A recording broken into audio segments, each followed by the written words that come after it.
Welcome to the itdvds.com YouTube channel. This is just a sample of the training available at itdvds.com. If you would like to see complete training, please go to itdvds.com. Now let's begin the sample. For the test, it's important to understand the processor core ratios that are recommended as a guideline. And in the real world, we can actually use this as a guideline. Everything is based off of how many processor cores you need to have on your mailbox server.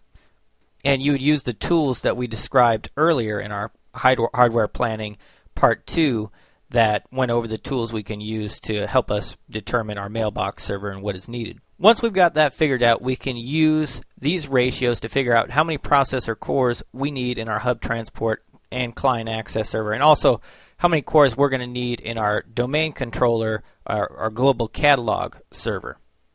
So when we think about processor, we actually think about it in cores now. We really don't think about, okay, we need 2 servers or 2 dual processor servers, because a processor can be dual core, single core. It can have up to 12 cores. And that's really what determines how much processing power we get, is the number of cores.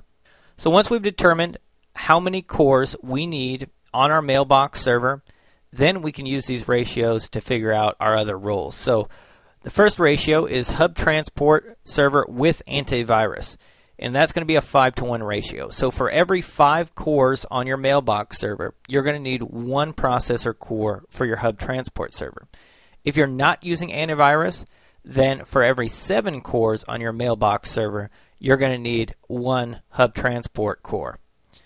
For your client access server, it's a 4-to-3 ratio. So for every 4 cores you have on your mailbox server, you're going to need 3 cores on your client access server. So you can see your client access server uses a lot more processor than your hub transport.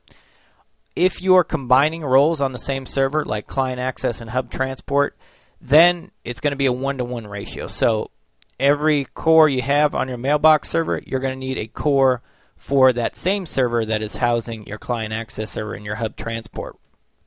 Now for your global catalog servers, your domain controllers, if you're running a 32-bit operating system on your global catalog server, you're going to have a 4-to-1 ratio. So for every 4 cores in your mailbox server, you're going to need 1 core on your global catalog server. If it's a 64-bit operating system that your global catalog server is running, then it's an 8-to-1 ratio. So you only need 1 core for every 8 cores on your mailbox server.